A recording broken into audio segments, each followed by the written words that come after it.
Now we will study the Earth's magnetism. Now in the previous class we are already familiar that Earth behaves as a huge magnet. And it's the magnetic field of the Earth, it varies from place to place. And the magnetic field is of the order of 10 to the power of -5 Tesla. Now look at the diagram. Earth behaves as a huge magnet. Then what causes the Earth to have magnetic property? That we are going to study. This is only a theoretical concept.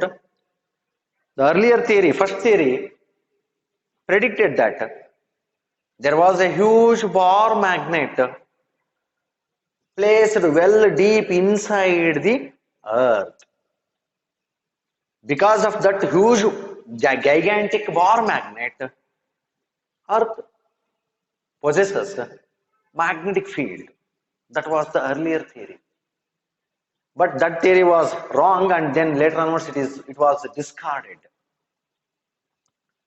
Next comes one more theory. Presently we are using that one.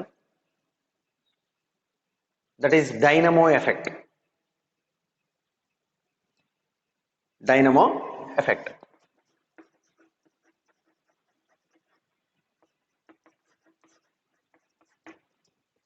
Now, according to this theory, there is a electric current flowing inside the Earth. Due to the rotation of the Earth, at the outer core of the Earth, we are finding molten materials, metallic materials. Those are iron, cobalt, nickel, etc., which are in the molten state, that is ionic state. Since Earth is rotating, they are also in circular motion, causing convection motion of the molten material.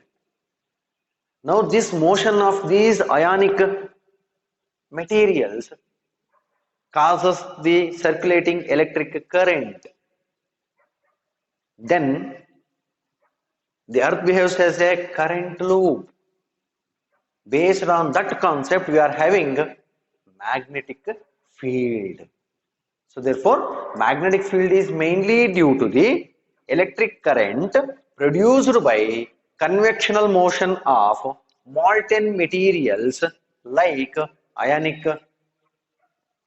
iron, cobalt, nickel, which are present in the outer core of the Earth. Since they are in motion, they produce the current. Because of the circulating current or moving current, we are getting magnetic field. And that theory was known as dynamo effect.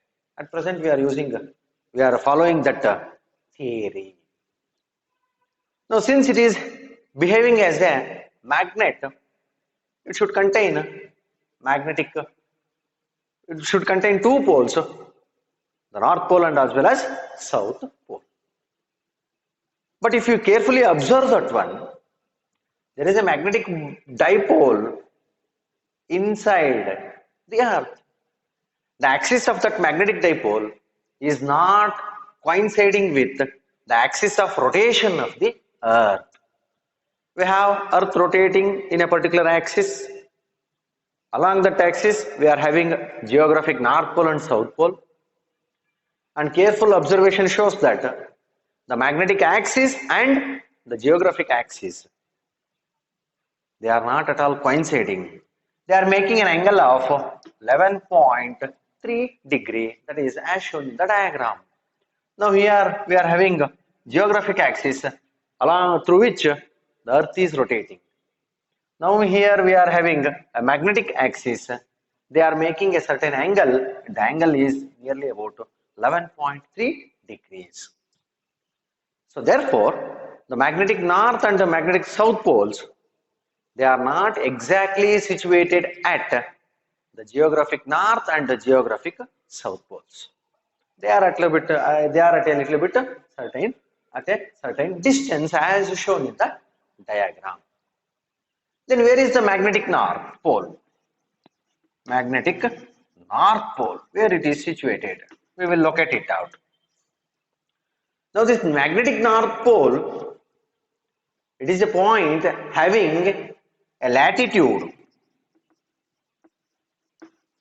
of 79.74 degree towards north. What is the latitude? The line which is in the east-west direction in the map. Okay. Then what is longitude? The circular lines which are from north to south direction. They are called the longitudes. Now this magnetic north pole has a latitude of 79.74 towards the north and longitude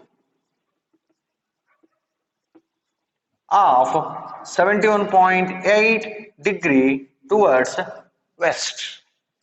Now this place is having magnetic north pole. Now if you look into this place in the map, it comes at a place at Canada. In the northern Canada region, we are having this place at which we thought magnetic north pole is situated. Similarly, magnetic south pole.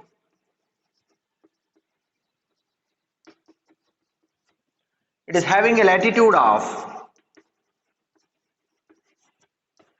same, that is 79.74 degree. It is towards the south. Latitude of 79.74 degree towards south and a longitude of 108.22 degree towards east. Now at this place we are having magnetic south pole. Now in the map, if you look at this place, it is near at Antarctica. It is at a place in Antarctica. So therefore, the magnetic axis and the geographic axis, they are not at all coinciding. They are having an tilt of 11.3 degrees. Now if you carefully observe the diagram here this is geographic north and this is magnetic north. This is geographic south and magnetic south. They are having a tilt of 11.3 degree. But actually, if you look at the magnetic field lines of the earth, the careful study of magnetic field lines indicates that these magnetic field lines of the earth are entering from the north pole and they are leaving at the south pole. They are entering at the north pole and leaving at the south pole. Now we are already studied in the case of a bar magnet. If this is the north pole and this is the south pole, the magnetic field lines, they are leaving from the north pole and make a loop and entering at the south pole, that we have already studied. They start from north pole and they are making a loop through the south pole, that we have studied. But here is the magnetic field lines of the earth, they are entering at the magnetic north pole and leaving at the magnetic south pole. So there is a little bit confusion. It was not like that. Then the scientists conclude that the exact magnetic north pole is situated at nearer the geographic south pole, and the magnetic south pole is situated nearer at the geographic north pole. So that is little bit clumsy and confusions regarding that one. So why they have called this as magnetic north and magnetic south? Because very simple, if you freely suspended a bar magnet, now it always comes in north-south direction.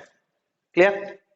Since the bar magnet is coming in north-south direction, obviously the earth should have an opposite poles. magnetic poles. Now this should be north and this should be the south. Otherwise, we will observe a repulsion and it may not come in the north-south direction. So why it is coming in the north-south direction bar magnet means because Earth has an opposite magnetic poles. Because of that one, it comes to rest in a north-south direction. Because of that one, this is called, this is north-seeking. It is not north pole, it is a north-seeking pole, and this is south-seeking pole. Like that we are calling it as. Okay, that is the Earth magnetism. One more thing. Why the Earth's magnetic mechanism or magnetic poles are only situated at north, near the north pole region and near the south pole region? Why not at the east and west? That is one more theory says that because Earth is rotating from west to east direction, Earth is rotating from west to east direction, all of the molten materials are assumed to be concentrated at the polar regions. They are assumed to be concentrated at the polar regions, and hence they are forming a magnetic nature. Now we will work out one problem. The Earth's magnetic field at the equator is approximately 0.4 Gauss. Estimate Earth's dipole moment. Okay, we have to calculate what is the dipole moment of the Earth. Solution. Now given the magnetic field along the equatorial point, they have given the magnetic field is given at the equator. BE is given, that is 0.4 Gauss, or in SI units, we know that 1 Gauss is 10 to the power of minus 4 Tesla. 1 Gauss is 10 to the power of minus 4 Tesla, therefore 0.4 into 10 to the minus 4 Tesla. And we are familiar with R, that is the radius of the Earth. R is the radius of the Earth, that we know 6,400 kilometer, or if you write in terms of meter, it is 6.4 into 10 to the power of 6 meter. Kilometer, it is 10 to the power of plus 3, and here plus 3, therefore 6.4 into 10 to the power of 6 meters. Okay. And what we are going to calculate? We have to calculate what is the magnetic moment. Since they have given the magnetic field along the equatorial point, we have to make use of magnetic field due to a bar magnet along the equatorial point. That is, BE is given by, we are already familiar with that one, mu naught divided by 4 pi into m by r cube. Okay, that's the relation we are already familiar. M is the magnetic moment and R is, it is the distance of the point from the center. Okay. Now what we are going to calculate? We have to calculate what is M. Now from this relation, what is M here? Careful. That was BE into R to the power of 3 divided by mu naught divided by 4 pi. Now substitute and simplify. Now BE is given, that is 0.4 into 10 to the power of minus 4 into R, radius of the Earth, that is 6.4 into 10 to the power of 6 to the power cube. 6.4 into 10 to the power of 6 whole cube. Now divided by mu naught is 4 pi into 10 to minus 7. Therefore mu naught divided by 4 pi is, it is simply 10 to the power of minus 7. Now if you simplify that one with the help of a calculator, we are getting 1.05 into 10 to the power of 23, 10 to the power of 23 ampere meter square. Now this is the magnetic moment of the Earth's magnet. Now we will study some quantities which are related to Earth's magnetism. Okay. Now look here. Now look at the diagram. We have an Earth. Now NG and SG stands for geographic north and geographic south. The line joining the geographic North Pole and the geographic South Pole is called the axis of rotation. And Earth behaves as a huge magnet whose North Pole is represented as Nm and South Pole is represented as Sm. The line joining the two magnetic poles is called magnetic axis. They are not coinciding, they are tilted by an angle of 11.3 degrees as shown in the diagram. Now, we will study some concept. Geographic equator. Now look at the diagram. A large circle around the earth in east-west direction, which is perpendicular to the axis of rotation, is called geographic equator. Now this yellow dotted line represents geographic equator. Similarly, magnetic equator.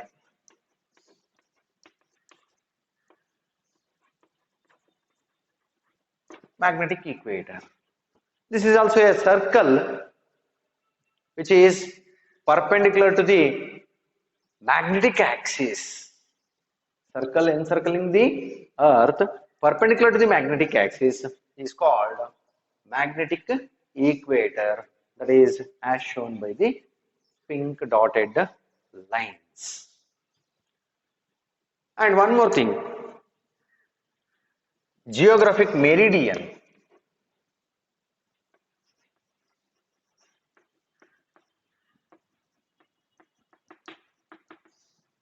Geographic meridian.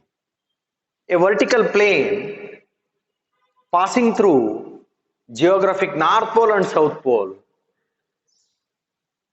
containing the axis of rotation is called geographic meridian. Now in the diagram, if I draw a plane, vertical plane like this is a vertical plane, okay? Now this place is containing NG, geographic North Pole of the earth and geographic South Pole of the earth, and also contains the axis of rotation. Now this vertical plane is called as geographic meridian. Similarly, magnetic meridian we are having.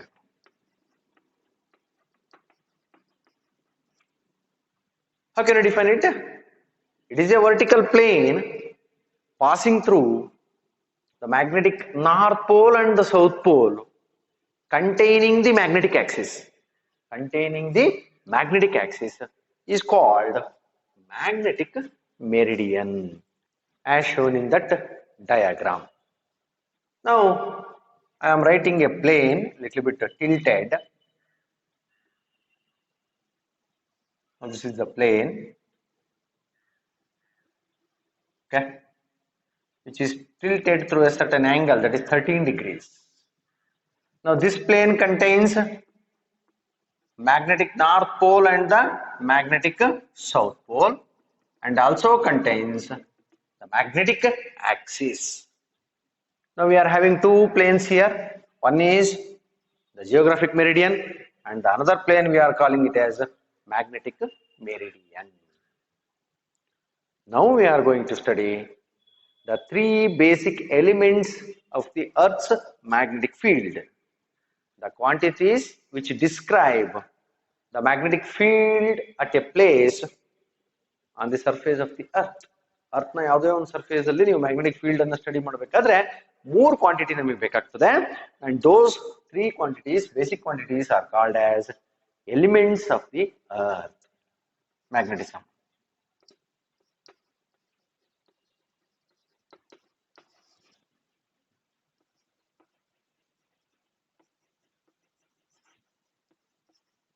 The three basic elements of the earth's magnetism, they are, first one is magnetic declination,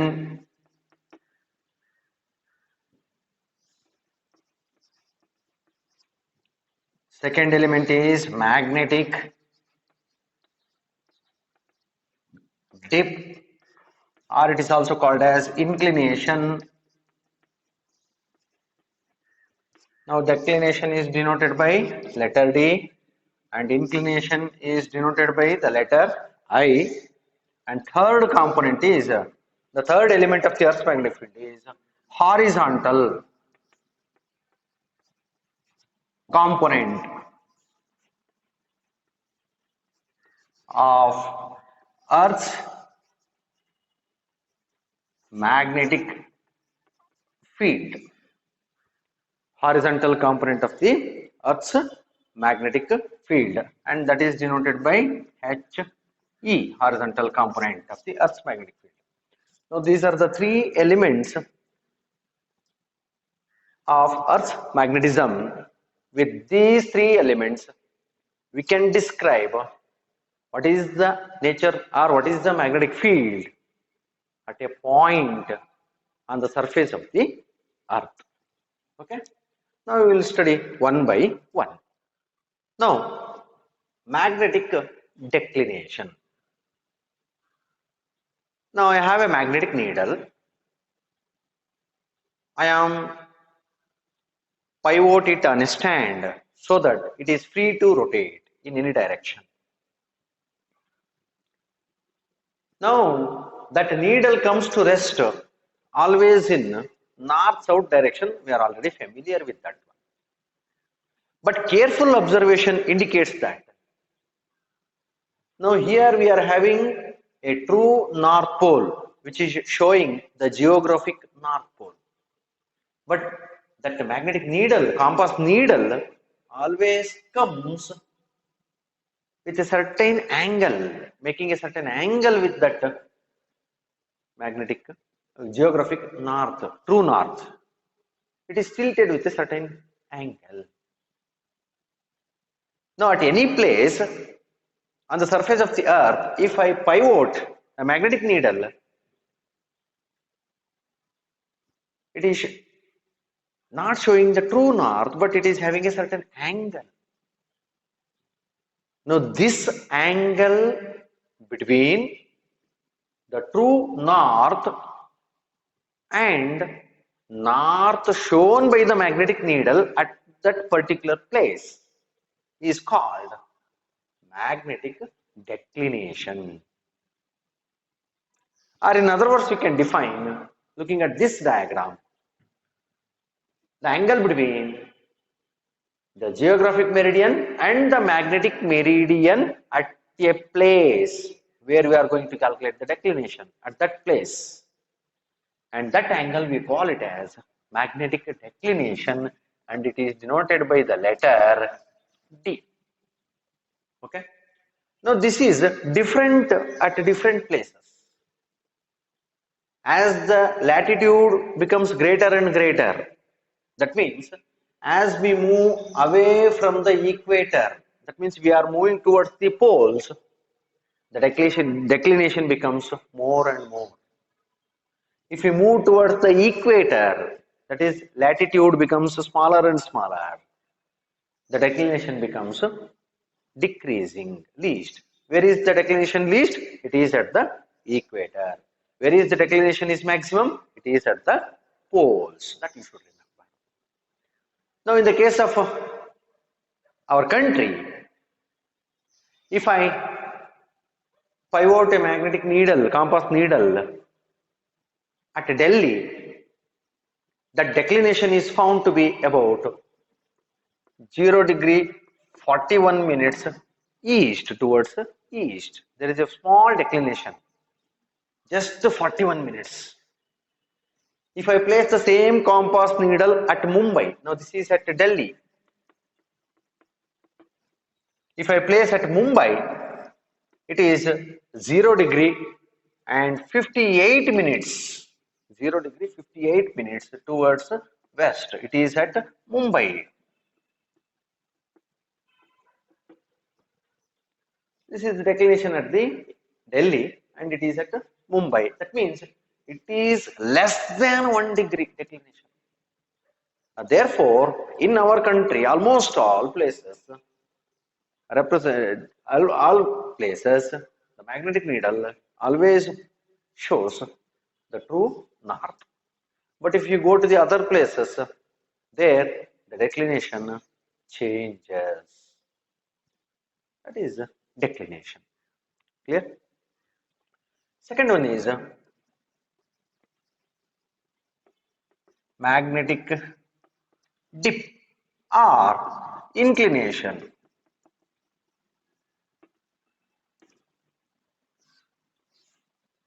This is one more interesting concept. Now assume that this is the horizontal.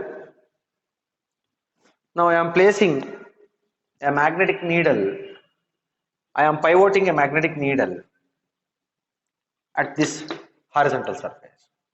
Now that magnetic needle is going to tilted by a certain angle. It is going to dip with respect to the horizontal surface. If I take this is the north and this one is the south. Now this is the horizontal surface. Now I am pivoting a magnetic needle. That magnetic needle comes to rest not exactly with respect to the horizontal surface. It is going to be dipped a little bit like this. Now my right hand represents the horizontal surface of the earth. My left hand represents the magnetic needle. If I at any place if I pivot the magnetic needle, it not comes to exactly in horizontal position. It's going to bit little bit. It is going to dip little bit like this. We are having like this. Okay. Now this is called, this angle is called, the angle between the horizontal and the total magnetic field of the earth is called magnetic dip, or it is also called as inclination. Now here we are having this one. Now it is going to dip. Now this is the magnetic axis. Now this angle we call it as inclination. The angle between the horizontal and horizontal surface of the earth and the earth's total magnetic field is called magnetic dip or inclination. Now this dip is zero at the equator. It is zero. So magnetic dip is zero at equator. Now where should we get a maximum dip? It is 90 degree. Magnetic dip is 90 degree at poles. Poles ಅಲ್ಲಿ 90 degree ಬರ್ತದೆ. Equator ಅಲ್ಲಿ ನೀವು ಒಂದು magnetic needle ಅನ್ನ pivot ಮಾಡಿದ್ರೆ it is exactly horizontal. ಅದೇ ನೀವು earth ನ ಈಕ್ವೇಟರ್ ಇಂದ if you are moving towards the north pole ನೀವು ಮೂವ್ ಆಗ್ತಾ ಇದೀರಿ ಅಂತ ಹೇಳಾದ್ರೆ ಅಲ್ಲಿ ಯಾವ್ದಾದ್ರು ಒಂದು ಪಾಯಿಂಟ್ ಅಲ್ಲಿ ನೀವು ಮ್ಯಾಗ್ನೆಟಿಕ್ ನೀಡಲ್ ಅನ್ನ ಪೈವೋಟ್ ಮಾಡಿದ್ರೆ that needle is going to dip. If you move towards the north pole of the compass needle is going to dip more and more and more and more. And if you go exactly at the north pole, it is going to dip 90 degree. In the same way, if you are moving towards the south pole from the equator ಇಂದ ನೀವು south ಪೋಲಿಗೆ move ಆಗ್ತಾ ಇದ್ರಿ ಅಂತ ಹೇಳಾದ್ರೆ ಅವಾಗ south pole is going to dip. South pole of this compass needle is going to dip more and more and more, and exactly at the south pole it dips to 90 degree. Now this angle between the horizontal surface at a place and the total magnetic field, direction of the earth's total magnetic field is called inclination or magnetic dip, we call it as. Now the third element, horizontal component of earth's magnetic field. Now we are already familiar with that one. At any place if I pivot a compass needle, it is not always exactly horizontal, it is going to dip. Therefore this yellow line represents the direction of the earth's total magnetic field, direction of the Earth's total magnetic field at a particular place P. Now I am going to resolve this total magnetic field into horizontal component and the vertical component. Look here in the diagram. Now this line represents the horizontal component of the Earth's magnetic field He, and this line represents the vertical component of the Earth's magnetic field denoted by Ze. So therefore, the horizontal line at a place represents the horizontal component of the Earth's magnetic field. Now these are the three elements, naming magnetic declination, second one magnetic dip or inclination, and third one is horizontal component of the Earth's magnetic field. They describe the Earth's magnetic field at a particular place on the surface of the Earth, and hence they are called as the three elements of Earth's magnetic. Look here, this is the total magnetic field. I am resolving that into horizontal component and vertical component. Now here He represents the horizontal component at that place and Ze represents the vertical component. Now here this line represents true north, that is geographic north. Now this is the geographic north and this is the direction shown by the north pole of the magnetic needle. Now they are forming an angle and that angle is called as declination that we have studied. This is the Earth's total magnetic field and we are drawing a horizontal at that place. The angle between the total magnetic field and the horizontal at that place is called magnetic dip or inclination. Now this is the horizontal component, therefore a horizontal component of the Earth's magnetic field is given by He is equal to BE, total magnetic field, into, since we are having an angle I, that is cos I. This is the horizontal component of the Earth's magnetic field. Similarly, what is the vertical component? Now Ze is equal to the total magnetic field of the Earth BE into, it is sin I.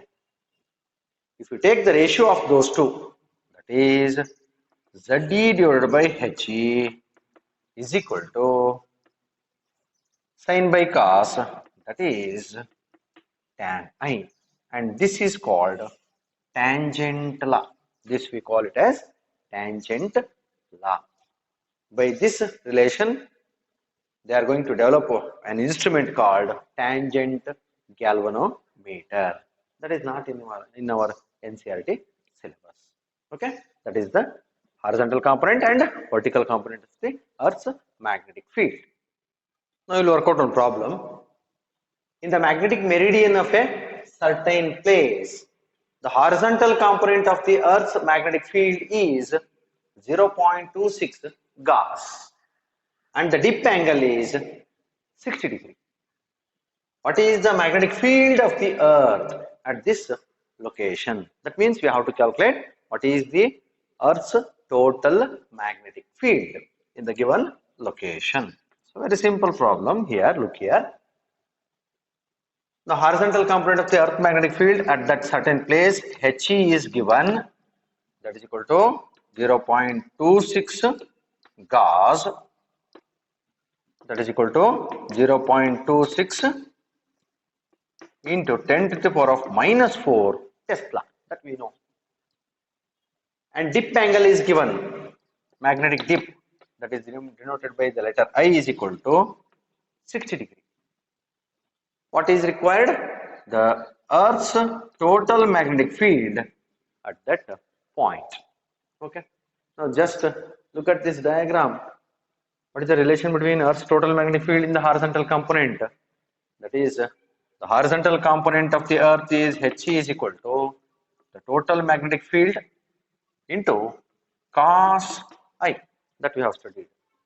So we are required of this Earth's total magnetic field, that is horizontal component divided by cos I. Very simple. Horizontal component is given 0.26 into 10 raised to minus 4 Tesla divided by cos 60. What is cos 60? That is half. We are already familiar with that one. 1 by 2. Now, denominator of the denominator goes to the numerator. Therefore, BE is equal to the Earth's total magnetic field is 0.52 into 10 to the power of minus 4 Tesla, or it is 0.52 Gauss. Now, in the given location, the total magnetic field of the Earth is 0.52 Gauss. Now, the next concept, we will study some definitions of magnetization and magnetic intensity. In the previous chapter, we have studied if an electron is revolving around the nucleus, it possesses magnetic moment. If you consider an atom, it consists of so many number of electrons which are revolving in their particular orbits. Each electron is having its own magnetic moment, and if you calculate what is the net magnetic moment, it is the vector sum of magnetic moment of all the electrons. Now we will define one concept here, that is magnetization.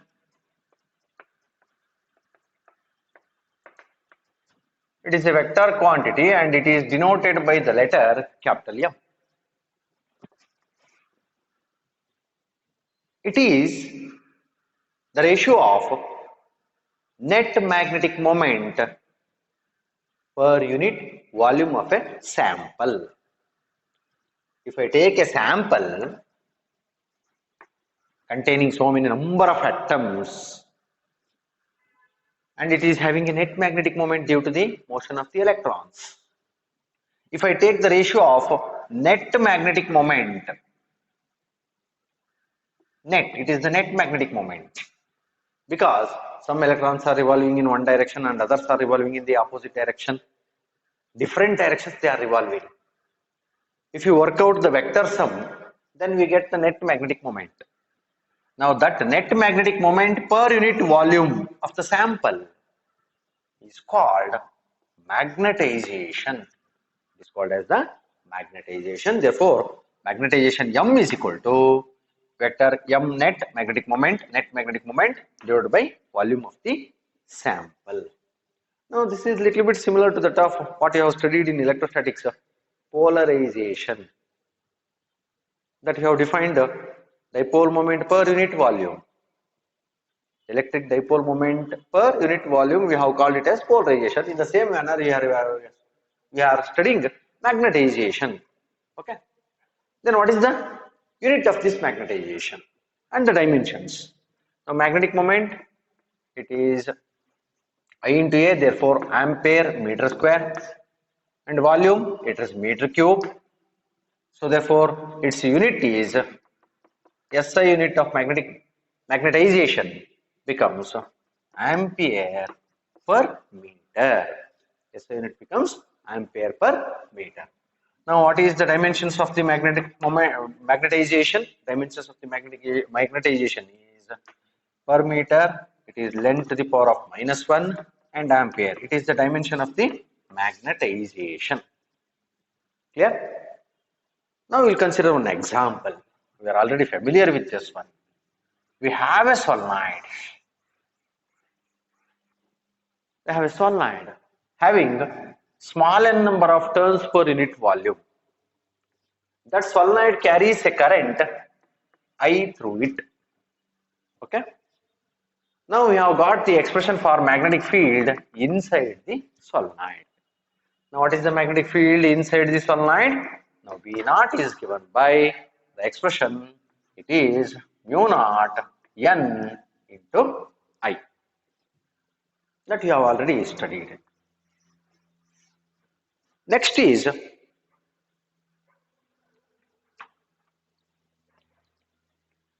I am placing a magnetic material inside the solenoid. I am placing a soft iron material inside the solenoid. Now, if you work out what is the magnetic field now in the presence of that soft iron core, that magnetic field increases. Magnetic field increases by a factor of B naught plus Bm. This is the total magnetic field, and this is the magnetic field inside the solenoid with air as the medium. This is the additional magnetic field that we are getting here. That we are getting this additional magnetic field because of the introduction of this magnetic material as a core inside the solenoid. Therefore, the total magnetic field increases. Now, this depends on the magnetization. Now, this additional part of the magnetic field, Bm, it depends on the magnetization of the material. Now, we will introduce one more concept, that is magnetic intensity. It is denoted by the letter H. Magnetic intensity. It is the degree to which a magnetic field magnetizes the material. ಒಂದು material ತಗೊಂಡಿದ್ದೀರಿ, ಆ material ಅಲ್ಲಿ ಅದನ್ನ ನೀವು ಸೊಲನಾಯ್ಡ್ ನ magnetic field ಅಲ್ಲಿ place ಮಾಡಿದಿರಿ. ಆ material ಅನ್ನ ಎಷ್ಟು ಮಟ್ಟಿಗೆ ಮ್ಯಾಗ್ನೆಟೈಸ್ ಮಾಡ್ತದೆ ಅಂತ ಹೇಳೋದಿದೆಯಾ, that degree of magnetisation is called magnetic intensity. The degree of magnetization to which a magnetic field magnetizes the material is called magnetic intensity. Now, this magnetic intensity has the same SI unit and has the same dimension as that of the magnetization. Both are having the same dimensions and the same SI units. Now, this magnetic intensity depends on the external factor, that is current flowing through that solenoid, and that is given by, so B naught is equal to mu naught into H, like that is related. Now, carefully look at this, these two formulas. Now, this is B naught is equal to mu naught into N into I. Therefore, B naught is equal to mu naught into H. From this simple relation, we have the magnetic intensity is given by the number of turns per unit length of the solenoid multiplied by current flowing through the solenoid. Simple relation we are getting here. Okay. Therefore, then what is the total magnetic field? The total magnetic field becomes, now B naught, in the place of B naught I am substituting mu naught into H, plus in the place of Bm I am substituting mu naught into M. So, taking mu naught as constant, I am having H plus M. This is the total magnetic field. So, therefore, in this situation, the total magnetic field due to a solenoid with the presence of a core can be divided into two parts. Now, one part, this one, mu naught into H, it is due to an external factor, that is current flowing through the solenoid. And the another part, mu naught into M, which is due to the intrinsic property of the material, soft iron core, that we have placed inside the solenoid. Okay. Then it can also be shown that now this factor M, it is also going to depend on the current, that is external factor. This intrinsic property is also going to depend on the external factor also. Now we will have one relation between the two quantities, that is the magnetization and magnetic intensity. Now magnetization is directly proportional to the magnetic intensity. But magnetic intensity is also proportional to the current, and hence magnetization is also going to proportional to the current flowing through the solenoid. Therefore, we have a proportionality constant chi h, chi m we call it as. Now this is similar to that what you have studied in electrostatics. Now this proportionality constant chi m is called magnetic susceptibility.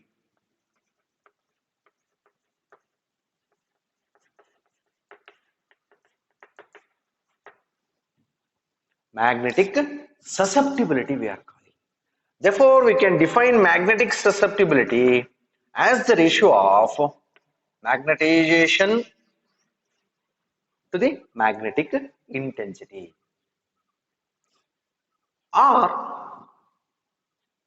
it is the measure of ability of the magnetic material, how it responds to the external magnetic field.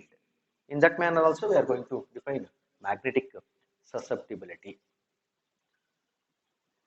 Now some materials, they have a magnetic susceptibility small and positive, and the materials which are having a smaller value of magnetic susceptibility and a positive value, they are called as paramagnetic materials, that we will study later onwards. And some materials have large value of magnetic susceptibility with a positive value, they are called as ferro, and some have small and negative value. The negative value is because M and H are exactly in the opposite direction, and they are called as diamagnetic materials. So based on the value of the susceptibility, we can classify the materials as ferro, para and dia. That we will study in detail in the next classes. Now that expression becomes the total magnetic field B is equal to mu naught into H plus M. Since M is equal to xi m into H, substituting that one, I am getting H plus xi m into H, or this is equal to mu naught into 1 plus chi m into H, or B is equal to mu naught into mu r into H I am writing, where mu r is equal to 1 plus chi m is called relative permeability. It is called as relative permeability of the material. Now this relative permeability is similar to that of what we have studied in electrostatics, that is dielectric constant or relative permittivity in electrostatics. That is also we called it as a dielectric constant. So like that we are going to have a relation between the magnetic field, magnetic intensity. P is equal to mu naught mu r into H. Mu naught is absolute permeability of the medium, mu r is relative permeability. Now this is very important relation between the relative permeability and the magnetic susceptibility of the medium. We will work out one problem. A solenoid has a core of a material with relative permeability 400. The windings of the solenoid are insulated from the core and carry a current of 2 amps. If the number of turns is 1000 per meter, calculate H magnetic intensity, M magnetization, B the total magnetic field, and D the magnetizing current IM. Okay, so solution. Now given, we will list out what are the given things here. Relative permeability is given, that is mu r is equal to 400. From this relation we can easily work out what is susceptibility. Okay, therefore mu r is equal to 1 plus chi m. Therefore what is chi m then? It is 400 minus 1, it is 399. Its value is 399. Okay, and the windings of the solenoid are insulated from the core and carrying a current of the current flowing through the solenoid. It is 2 amps. The number of turns per unit length, that is per meter, n is given, that is 1000. Number of turns per unit length. Now these are the three given things and we have to calculate what is magnetic intensity, the magnetization, the total magnetic field, and the magnetizing current. Okay, we will work out one by one. As we have studied in the previous class, this magnetic intensity, it depends on the current flowing through the solenoid, that is N into I. Therefore, substitute the value, N is 1000, I current is 2 amps. Therefore, H is equal to, I will write it as 2000 or 2 into 10 to the power of plus 3.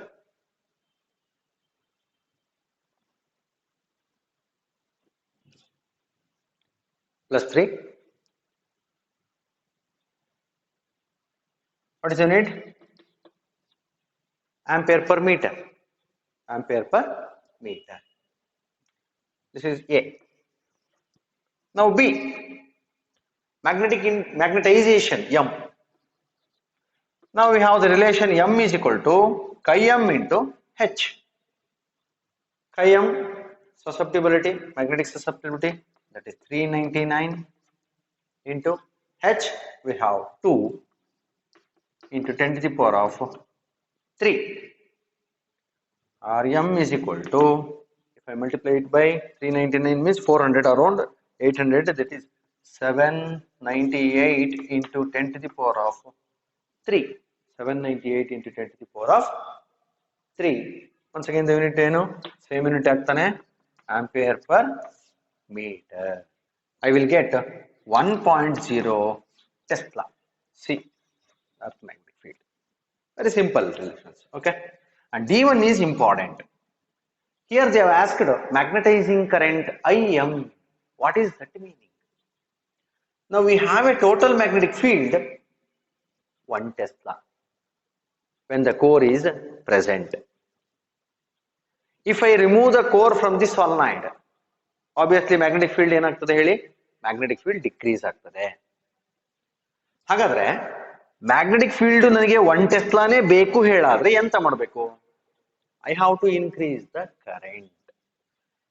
Now, to what amount we are increasing the current, that additional current we are calling it as magnetizing current.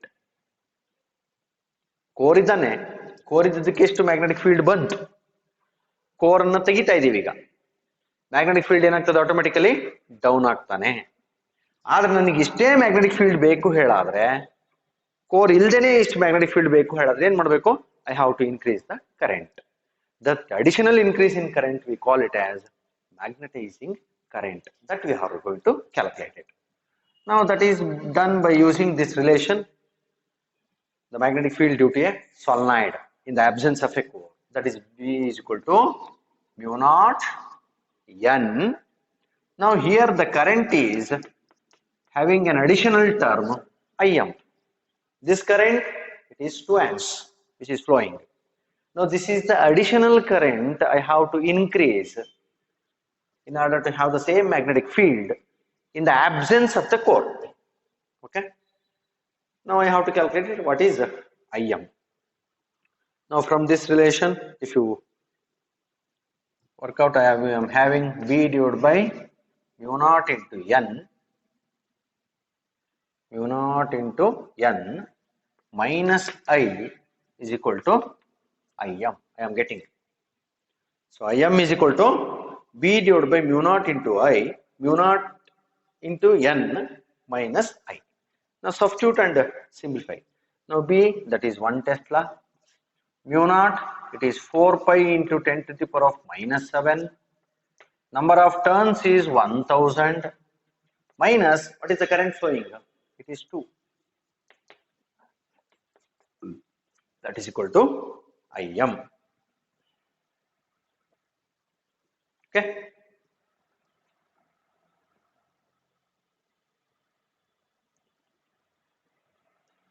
Now, if you simplify this one using the calculator, I will get the additional current Im should be equal to 794 amps. 794 amps. Now, this much amount of current has to be increased to get the same magnetic field. Clear?